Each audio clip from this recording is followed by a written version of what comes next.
Greetings, everybody. This is Winnie Wriggle, and welcome back to All the Mods 9 To the Sky. I thought the first thing we could do would be check our mob farm and see how we did. That is not too shabby. It inadvertently made the best mob farm ever.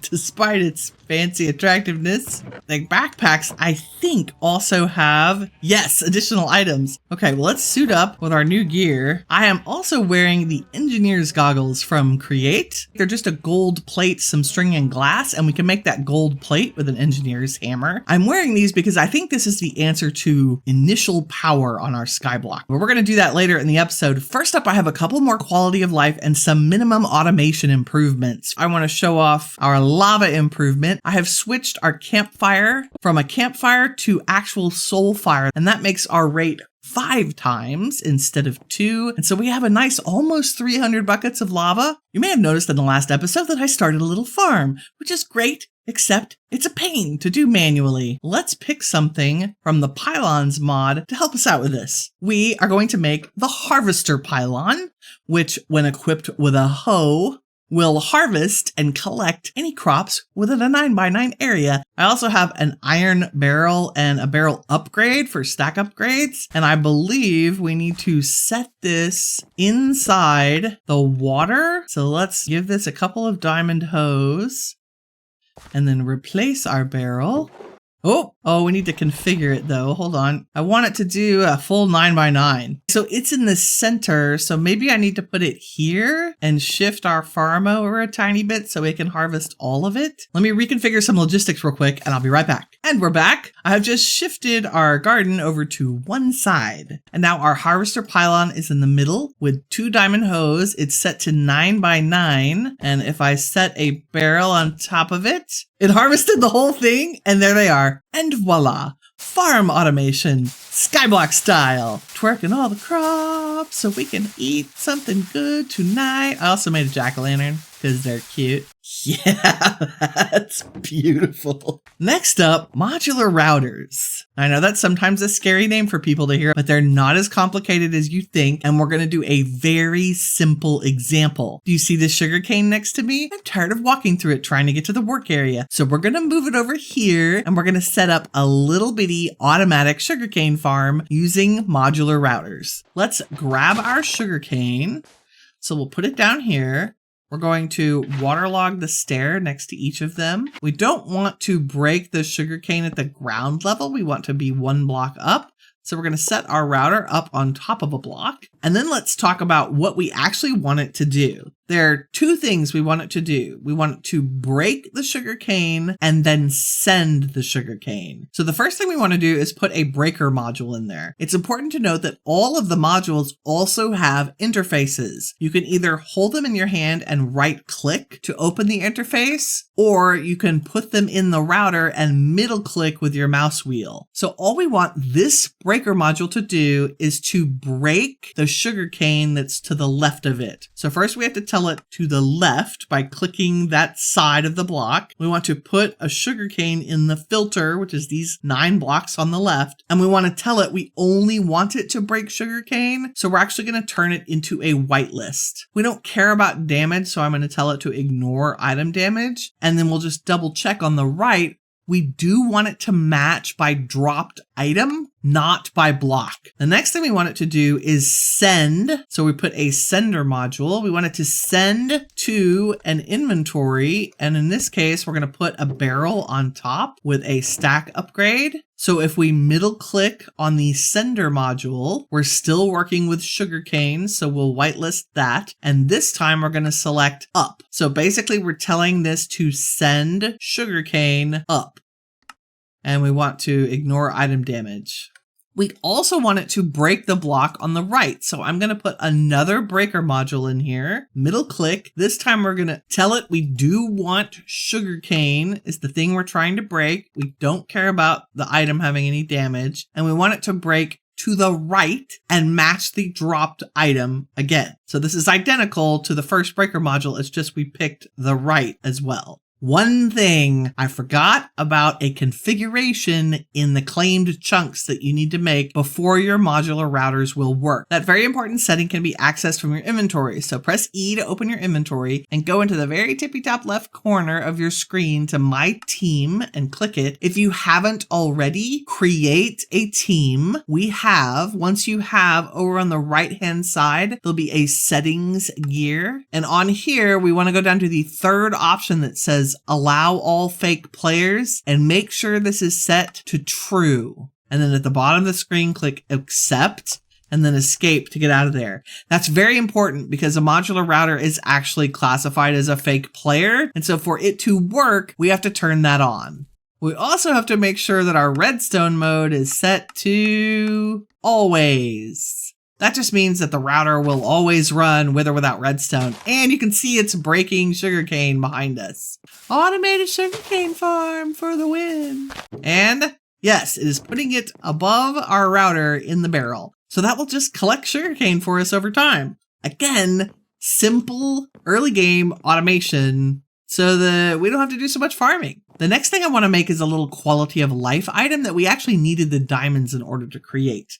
I don't know about you, but my tools are almost broken. So before we have access to enchanting, we have access to something called the repair talisman. This is an item that sits on your belt and it repairs players' items. It's pretty easy to craft. It's low covalence dust, medium covalence dust, and high covalence dust, along with some paper and string. So if we start with the low covalence dust, it's just charcoal and cobblestone. The medium is redstone and iron, and the high is a piece of coal and a diamond. And now we can craft a repair talisman. Yes, and that's a quest we've completed too. Let's see, what's it gonna repair first? It is repairing our sword first. I really like it when Minecraft seems to read my mind. So if we open up our curios inventory with that little silver button on the top left of our character, we can put this on our belt slot. Nice. It's time for us to work on generating a little bit of power. And the path I've chosen involves some complicated crafting. Primarily, crafting that does not take place inside a crafting table. And that's one of the coolest things about modded Minecraft are all the different crafting mechanisms. And we're going to learn about quite a few today. And you may be scared and think, Winnie, this feels like we're jumping so far ahead so fast. We are, but I have faith.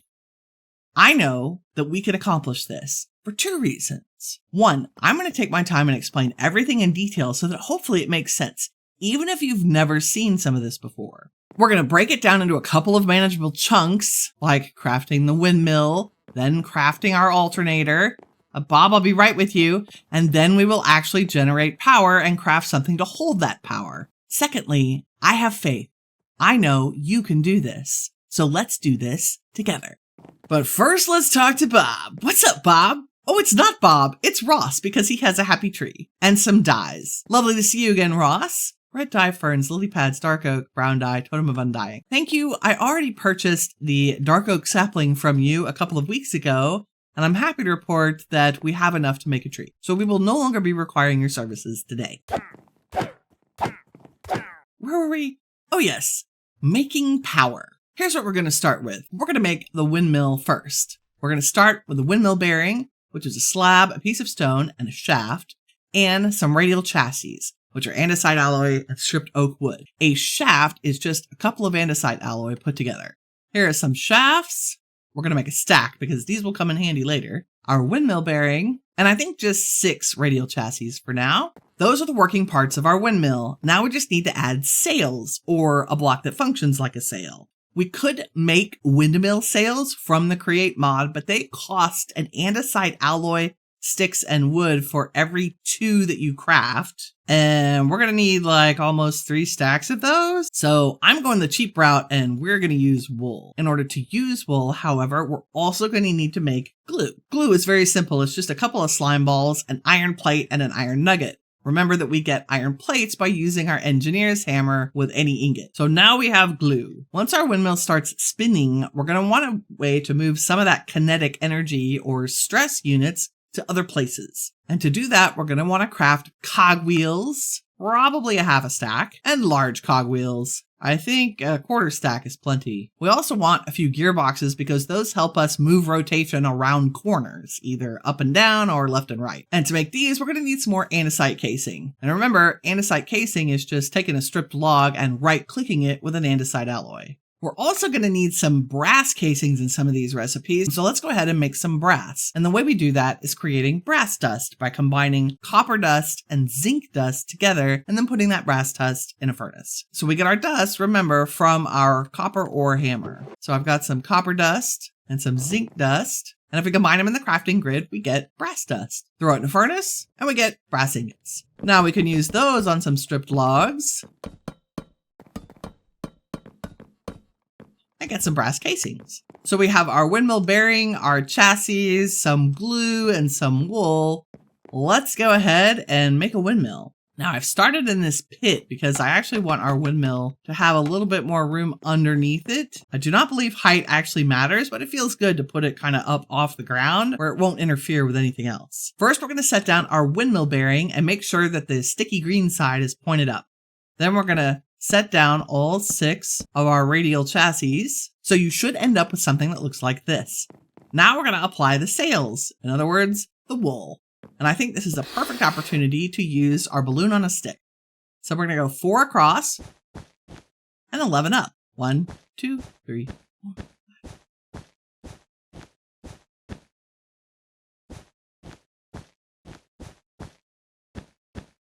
Now we do the same thing on all 4 sides.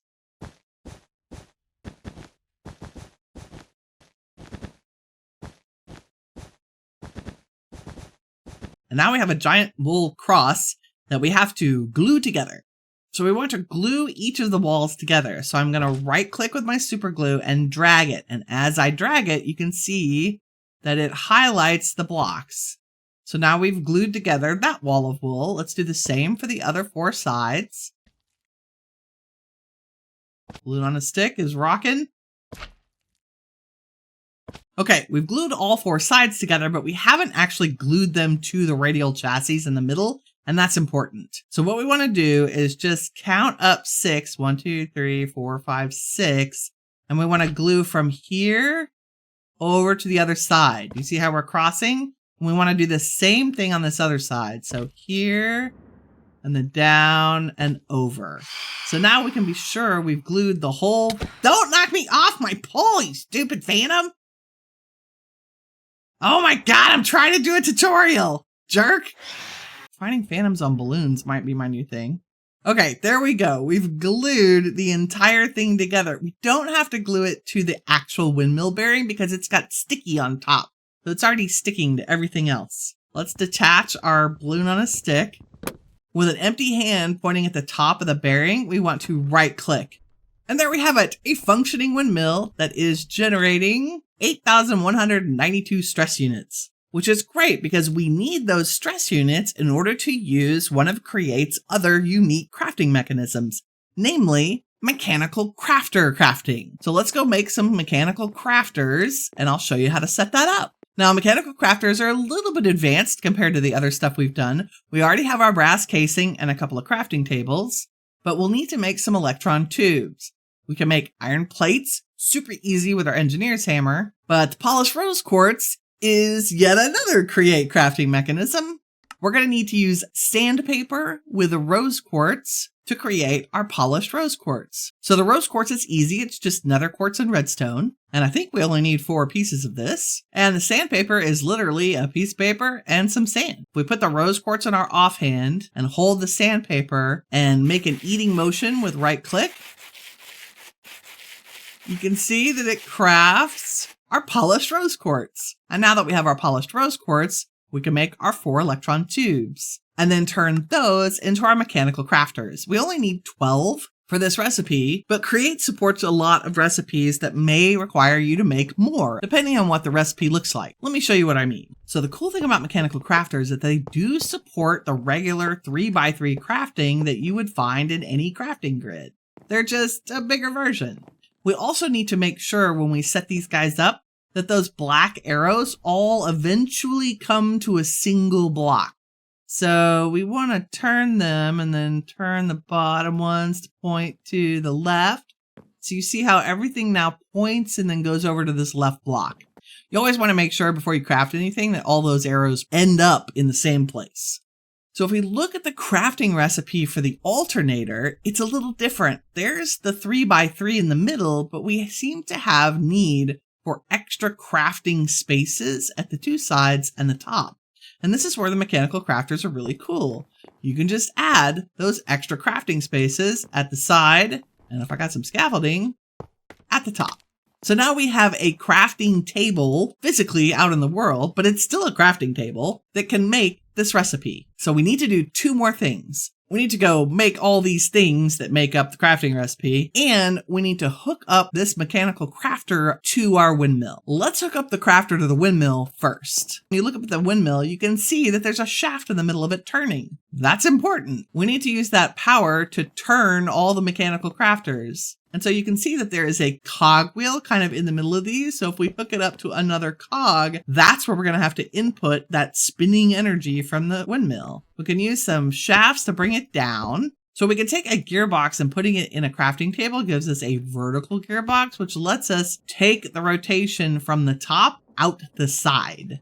And then we could use another gearbox to take the rotation in from the side and let it go out another side. So that's going to be true on both ends. So if we put the gearbox on this cogwheel, now we have a place to connect a shaft here and a place to connect a shaft there. So we just take a shaft and hook the two together. And now all of our crafters, because they're connected to one another through their cogwheels, have enough stress to craft things. Now we just need to go make all the components to craft the alternator. So we need 6 iron plates. We've got those. We need to make a capacitor, which is a zinc plate, a copper plate, and a redstone torch. Easy. We need a couple of iron rods, which is just iron ingots together, a piece of andesite, and some copper spools.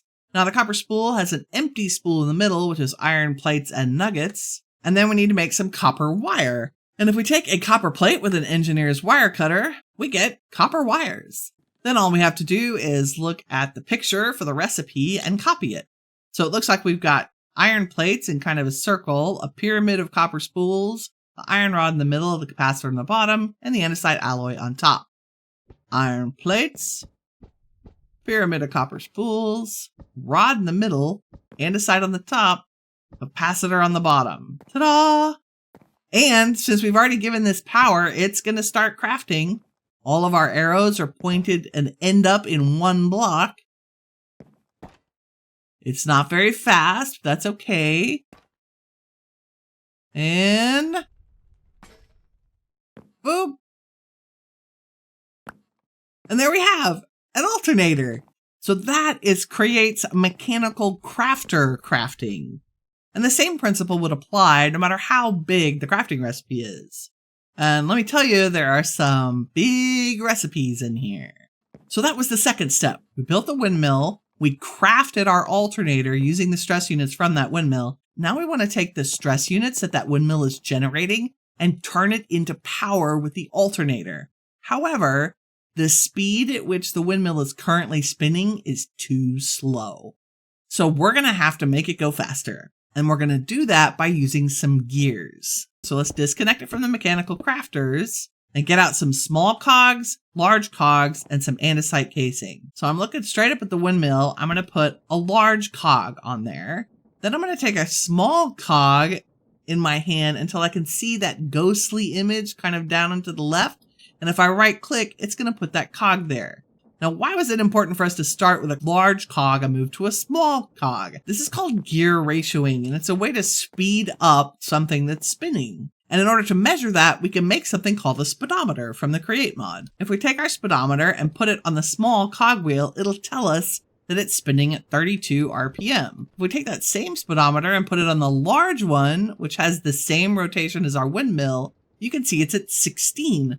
So we have basically doubled the speed at which it's rotating. It's important to note that this has not increased the power of the windmill. It's still providing around 8,000 stress units. It's just going faster. So let's do the same thing again. Let's put a large cogwheel attached to the small one. And this time we're going to have to put a protective block like an andesite casing over the other large cogwheel so that we can put a small one right where it is. So this small one's getting powered by the large cogwheel. And now if we check the speed, we're going at 64 RPM. Can we make it go faster? Yes, we can. Let's add another large cogwheel, a piece of andesite casing to protect it from interfering with the original gear, and then another small cogwheel. Now this one's going pretty lickety-split.